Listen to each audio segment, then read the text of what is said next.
নমস্কার বন্ধুরা, ভয়ের জগতের চ্যানেলে আপনাদের স্বাগত জানাই। আমি আপনাদের হোস্ট রাকেশ। আজকে আমি আপনাদের ভয় দেখানোর জন্য নিয়ে এসেছি একটি ভয়ের গল্প। যদি কেউ তোমাদের সাথে ঘটে যাওয়া কোনো সত্যি ঘটনা আমার সাথে শেয়ার করতে চাও, তাহলে ডেসক্রিপশনে দেওয়া ইমেল আইডিতে পিডিএফ ফরম্যাটে আমাকে কাহিনী লিখে পাঠাতে পারো। চলো আজকের গল্প শুরু করা যাক। আজকের এই গল্প দুই বন্ধুকে নিয়ে, শুভঙ্কর আর সৌমিত্র। একদিন শুভঙ্কর আর সৌমিত্র দুজনে মিলে ঠিক করলো তারা অচিনপুরের জমিদার বাড়িতে রাত কাটাবে। সেই মতো তারা পরের দিন ওই জমিদার বাড়ির উদ্দেশ্যে রওনা হলো। তারা রাতের দিকে জমিদার বাড়িতে পৌঁছলো। সুব্রত, স্যার এই নিন চাবি, এই বলে চাবির গোছা এগিয়ে দিল। শুভঙ্কর চাবির গোছা নিয়ে সুব্রতকে বলল, তুমি ছাড়া এই বাড়িতে আর কে কে আছে কাজ করা দেখাশোনার জন্য? আমি আপাতত কেয়ারটেকারের ভূমিকা পালন করব। গৌরী আর গৌর এই বাড়ি পরিষ্কার রাখে। যারা পিকনিকের জন্য আসে গৌরী তাদের রান্না করে দেয়। তবে রাতে কেউ এ বাড়িতে থাকে না। আমাদের বাড়ি অবশ্য খুব দূরে নয়, এ বাড়ির পাশেই আমাদের বাড়ি। আসলে বাড়ির যিনি মালিক ছিলেন তিনি এই ব্যবস্থা করেছিলেন। ঠিক আছে, তোমাকে ডাকলে যাতে পাওয়া যায় তার কি কোনো ব্যবস্থা আছে? হ্যাঁ স্যার, আছে। যে ঘরে আপনারা শোবেন এই ঘরে একটা দড়ি ঝুলতে দেখবেন। সেটা টানলে আমরা ঘরের ঘন্টাটা বেজে উঠবে। আমি জানতে পারবো আপনারা রাখছেন। ও ঠিক আছে, তা তুমি এক্ষুনি চলে যাবে? কেন স্যার, আপনারা রাতে কি খাবেন সেটা বলে দিলে ভালো হয়। গৌরীকে দিয়ে বানিয়ে ঘন্টাখানেক পরে এসে পৌঁছে দিয়ে যাব। শুভঙ্কর সৌমিত্রের দিকে তাকিয়ে বলল, কি হে, রাতে কি খাবে? বেশি কিছু না, লুচি, পাঁঠার কষা মাংস আর একটু গা গরম করা পানি হলেই চলবে। বড় সুব্রত, এই ব্যবস্থা হবে তো? হ্যাঁ হ্যাঁ, আমি নিয়ে আসবো। ঠিক আছে, তাহলে এসো, আমরা একটু ঘুরে দেখি বাড়িটা কেমন। আর একবার শোবার ঘরটাও দেখি কেমন সাজিয়ে গুছিয়ে দেখেছো তোমরা। সুব্রত চলে যাওয়ার পর শুভঙ্কর আর সৌমিত্র নিচের ড্রয়িং রুম থেকে দোতলায় চলে আসে। ঠিক দোতলায় উঠেই জমিদার বাড়ির শোবার রুম। সেই রুমে এসে উপস্থিত হলো শুভঙ্কর আর সৌমিত্র। বেশ উঁচু রাজকীয় পটে শুভ্র সাফিনে বিছানা পাতা, ঝাড়বাতিটাও চলছে। এক মায়াবী পরিবেশ তৈরি হয়েছে। পাখার সুইচ দিতেই পাখা জোরে জোরে ঘুরতে শুরু করলো। ওরা ঘরের লাগোয়া বাথরুমে এক এক করে ফ্রেশ হয়ে এলো। সৌমিত্র দোতলার লাগোয়া বারান্দার দিকে এগিয়ে গেল। তারপর হাত দিয়ে দরজার ছিটকানি খুলতে লাগলো। দরজা খুললো না। বেশ চাপ দিতে হলো ওটা ঠেলে খুলতে। অবশ্য দরজা খুলে যেতেই এক ঠান্ডা হাওয়া এলো ঘরে। ততক্ষণে বাথরুম থেকে শুভঙ্কর বেরিয়ে এসেছে। শুভঙ্কর, তোমার জন্য নিজেকে একদিনের জন্য হলেও জমিদার বাড়ির সদস্য মনে হচ্ছে। এই কথা বলতে বলতেই হঠাৎ দরজায় এসে উপস্থিত হলো সুব্রত। স্যার, আপনারা খাবার খাবেন তো?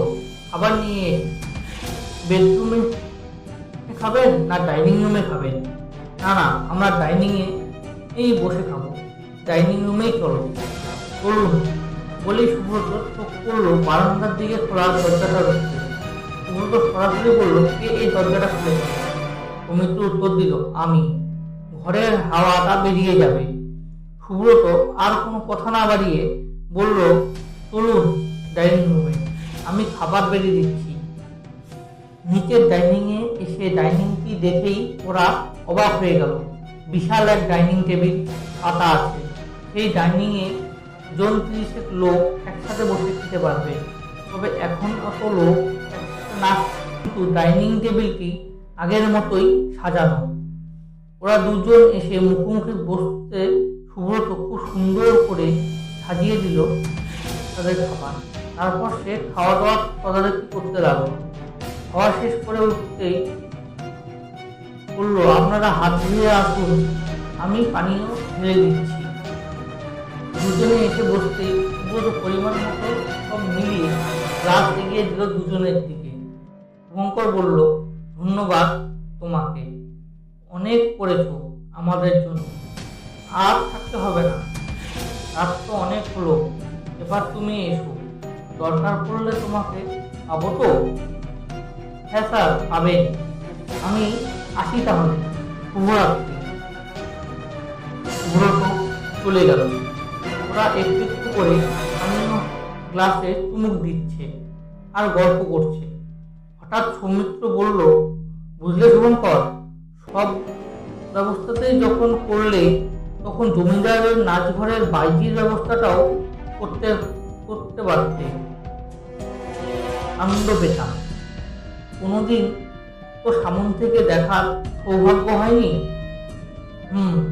এটা বেশ বলেছ, কিন্তু আগে বললে হতো, এখন আর কি হবে এসব বলে? শুভ্রত বললেই হতো, ও কি এত তাড়াতাড়ি সব ব্যবস্থা করতে পারবে? আহা, গৌরী না কে কে আছে, সে এসে না হয় আমাদের মনোরঞ্জন করে দিতে পারত। এই গল্পের মাঝে হঠাৎ ঘরের আলোটা নিভে গেল। শুভঙ্কর বলল, যা, বাতি চলে গেল। শুভব্রত আমাকে কিছু বলেনি যে আলো হঠাৎ করে চলে যায় এখানে, না হলে ওকে দিয়ে মোম মানিয়ে রাখতাম। এমন বাড়িতে আলো চলে গেলে কেমন ভয় ভয় লাগে। কি হে, তোমার ভয় করছে নাকি? তুমি আগের মতোই ভীতু রয়ে গেছে। কথার মাঝে কিসের জন্য একটা শব্দ হলো ঘরের মধ্যে। সৌমিত্র জিজ্ঞেস করলো, কিসের শব্দ ওটা? তুমি শুনতে পাচ্ছ না? কিন্তু আমি যে পাচ্ছি ঘুমরের শব্দ। কোথায়? এই শোনো। এইবার শুভঙ্কর শুনতে পেল। অন্ধকারের মধ্যে দুজন এদিকে ওদিকে তাকিয়ে বোঝার চেষ্টা করলো শব্দের উৎস কোথা থেকে আসছে। খানিক অন্ধকারের দিকে তাকিয়ে থাকতে থাকতে অন্ধকার যখন চোখ ঘিরে নেমে এলো, তখন দুজনে দেখতে পেল সাদা পোশাক পরা মহিলা সিঁড়ি বেয়ে নিচে আসছে, আর ওরা নামার তালে তালে নুপুর বেজে উঠছে। দুজনেই চমকে উঠল। শুভ্রত বলছিল, এ বাড়িতে তো কেউ থাকে না, তাহলে এই মহিলা এলো কোথা থেকে? মহিলা ধীরে ধীরে তাদের কাছে এগিয়ে এলো। শুভঙ্কর খুব ভয়ে ভয়ে জিজ্ঞাসা করলো, কে আপনি? এই প্রশ্ন করতেই মহিলার হাসির শব্দ শোনা গেল।